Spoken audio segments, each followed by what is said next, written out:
Mkuu, kazi uliyotupa imekuwa ngumu kwetu. Inawezekana vipi kazi nilowatumieni mimi iwe ngumu kwenu leo hii? Hata sisi tunashangani kwa nini? Kwa sababu tulikuwa tushamweka kati na tulikuwa tuko tayari kwa niaba ya kumshambulia, lakini kilichotokea, imetokea nguvu ya ajabu sana. Hivi mnaelewa ninachokizungumza? Yaani kijana yule mdogo, kwa nguvu mlizokuwepo nazo nyinyi, yule kijana siamini kama anaweza akawashinda. Vile huyu unasema kwamba mmeshindwa kutekeleza jambo langu leo tumieni mimi. Mkuu. Aise. Halo? Tumeshenyentwa mkuu.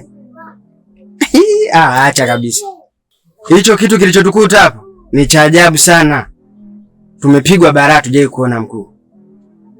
Yaani hapo unaponiona mbavu zinauma mkuu. Ningesema huu mwili nikuvalishe wewe. Hauwezi kuhimili mkuu. Shahidi rafiki yangu, mchawi mwenzangu, kilichotukuta anajua. Hebu angalia mkuu. Angalia hizi alama zote, angalia. Kilichotukuta mkuu ni siri yangu. Ila inabidi uliangalie ili swala. Liangalie vizuri mkuu. Tumepigwa balaa. Hii ni maajabu sana. Yaani haiwezekani kabisa. Jambo unalolipanga mimi leo hii mniambia kwamba linafeli. Okay, sawa. Naomba tusikilizane. Ili swala naona kwenu limekuwa ni gumu. Talifanyia kazi mwenyewe. Sawa? Sawa mkuu. Sitakuwa na muda wa kupoteza zaidi ya kuambieni naombeni muondoke.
Binti, unaonekana wewe ni bingwa wa kutukana watu, si ndio? Tena unaenda mbali, unatukana na watu wanaokuzidi umri. Umesahau kuwa mdomo uliponza kichwa? Nisamehe, sitarudia. Nisamehe, sitarudia kabisa. Ukia Mungu, nisamehe, sitarudia. Sasa leo nitakuonyesha kuwa mimi ndo mzee Chombo mwenyewe.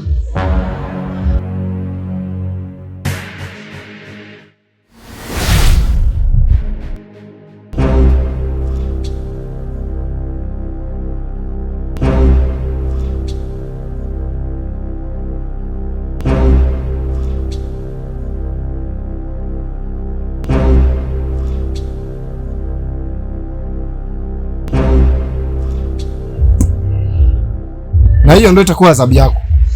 Na hutaweza kufungua mdomo wako mpaka nitakapotaka mimi. Mbuzi wa mayai wewe.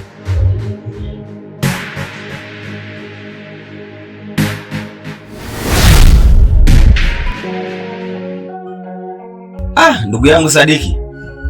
Nimeitikia wito ndugu yangu. Maana nimeona so vyema eti niwahi shamba, ila nimeona nipita kwanza afu ndo nielekee shamba. Na kusikiliza. Ndio bwana Makenzi. Mimi bwana nina jambo moja. Kuna vitu vinanichanganya sana.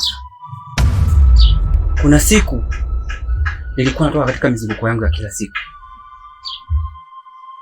Nilikutana na binti mmoja. Huyo binti alinitongoza, ila mimi nilimkatalia. Nilimwambia sipo tayari, lakini tokea hiyo siku, ndugu yangu, sina amani. Kuna muda najikuta nimelala nje, kuna muda mwingine najikuta nimelala chooni, yani sina amani. Nahitaji ushauri wako, nifanyeje? Ndugu yangu Sadiki, ni binti gani huyo? Si yule mtoto wa marehemu mzee Hasani? Wewe usiniambie huyo mtoto wa marehemu mzee Hasani, huyu aliyeuawa kwa ajili ya kuchomwa moto kisa uchawi? Huyo.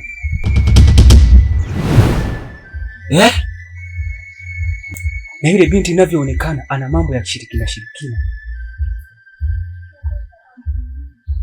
Ina maana huyo binti ndo alikutongoza ukamkataa? Ndiyo, mimi nilimkataa. Ina maana ulivyomkataa wewe ndio yakawa yanatokea matimbuli hayo unayoyasemea wewe. Kila siku nakwambia ni vitisho.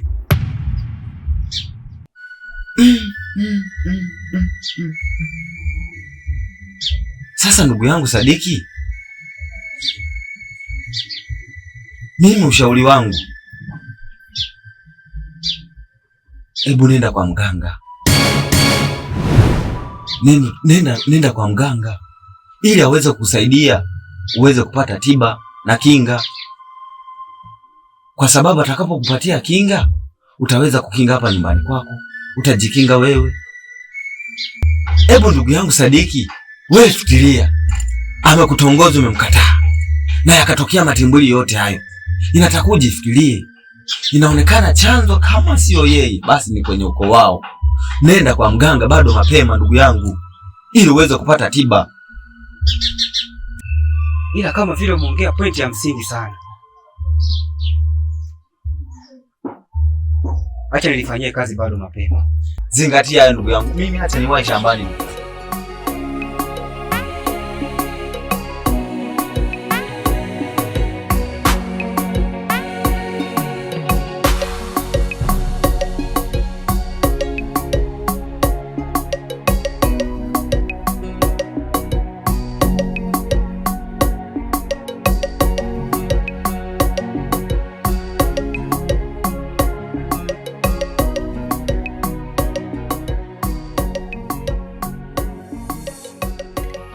Hakicho kufanya urudi ni nini?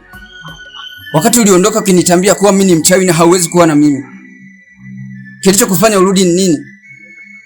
Sina kuuliza wewe. Naomba nisamehe mume wangu. Nimegundua siwezi kuishi bila wewe. Wewe ndo mwanaume ninayekupenda. Naomba nisamehe mume wangu. Haitojirudia tena.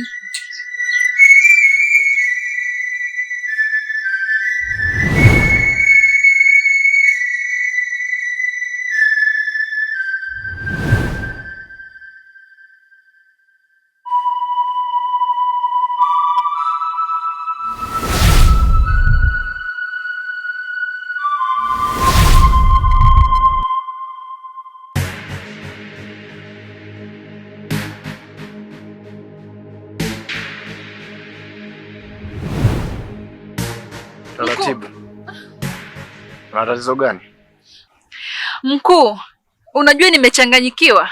Yaani nimemtuma kijana aende bondeni, lakini amerudi akiwa salama. Ni nje ya makubaliano yangu mimi na wewe. Unaweza kaniambia imetokea nini? Ni kweli natambua hilo. Na nifanya vile tulivyokuwa tumekubaliana. Lakini cha ajabu sasa, vijana wameenda kabla hajashambulia, wakashambuliwa wao. Na wanavyoeleza wamepigika vibaya sana na kitu kisichoonekana. Sijui unanielewa? Kwa hiyo nahisi kuna kitu kimeshaingilia katikati. Pengine yule kijana anaweza kawa na kitu cha asili kabisa. Hivyo mimi nitalivalia njuga kulimaliza ile jambo. Nikuondoe wasiwasi. Wewe nenda. Mimi nitalimaliza. Sijui unanielewa? Sawa. Okay, unasokana.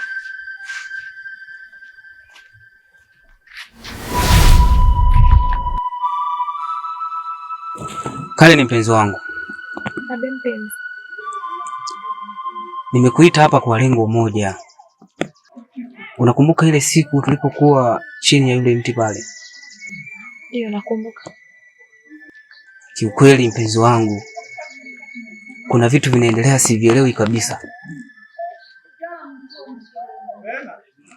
Na hilo swala toka lijitokeze mpaka sasa naishi bila amani. Nakumbuka.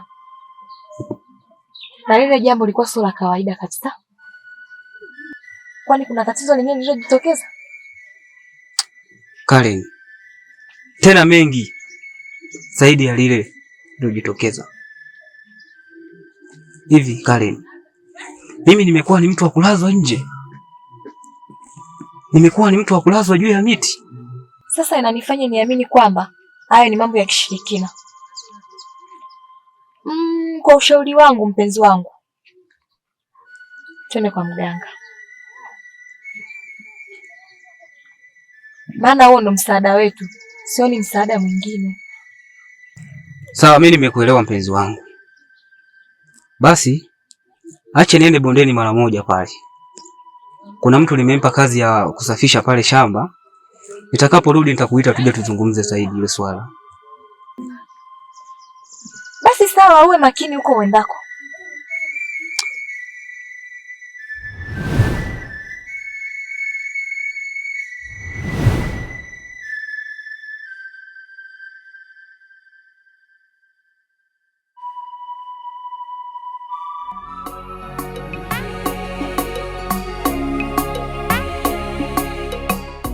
Karibu shoga yangu. Asante mpenzi. Za huko? Nzuri kabisa. Familia? Haijambo. Jamani, nilikuwa nimekumisi. Nimekumisi pia afu uonekani wewe. Mbona mimi nipo? Mbona sikuoni mtaani? Mimi nipo shoga yangu. Ni ubize tu hapa na pale. Ndio maana sitokee huko. Karibu sana. Asante.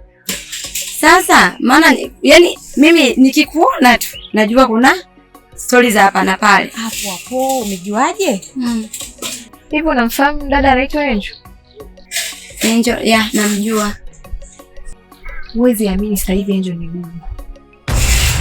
Wewe usiniambie. Sasa hivi ni bubu wewe.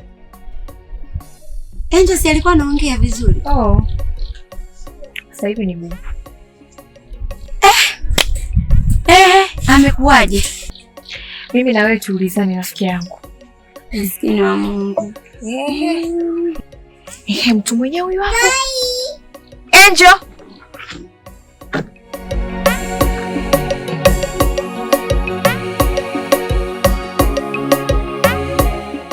Karibu.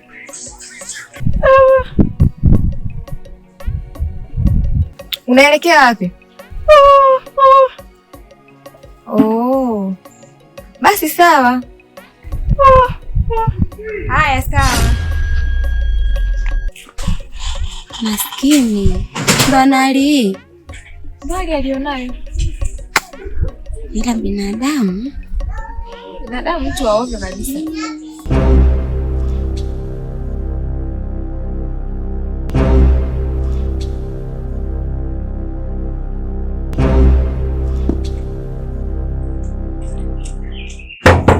Wenyewe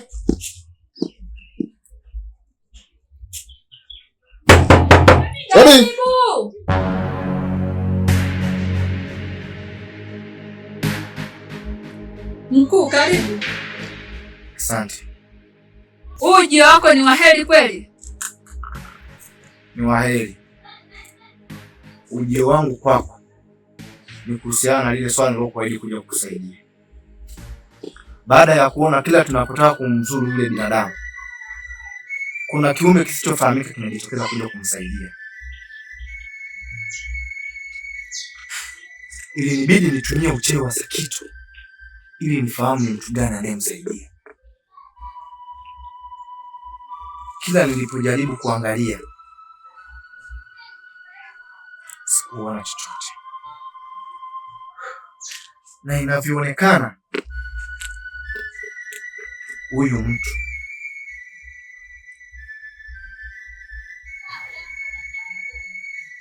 lengo lake ni kuja kuzuia wachawi wote katika hii maya. Hilo mbona ni balaa sana. Mkuu, tutafanya nini kuhusu jambo langu? Cha kwanza ni kutaka kufahamu kwanza ni mtu gani anayemsaidia.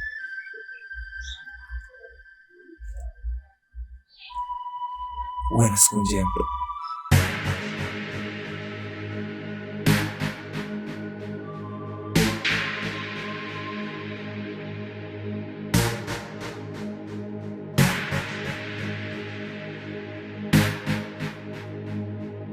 Hivi wewe, nikwambie mara ngapi kuwa sikupendi, sikutaki na wala sikuhitaji? Mbona unakuwa unielewi wewe? Jamani, Kali ni mpenzi. Mbona unakuwa mkali kiasi hicho? Mwenzio nakupenda jamani. Upendo wangu usiwe kikwazo sasa ukanikaripia kihivyo. Nakupenda mwenzio. Sikutaki na iwe mara yako ya kwanza na ya mwisho kunisimamisha barabarani. Unanielewa?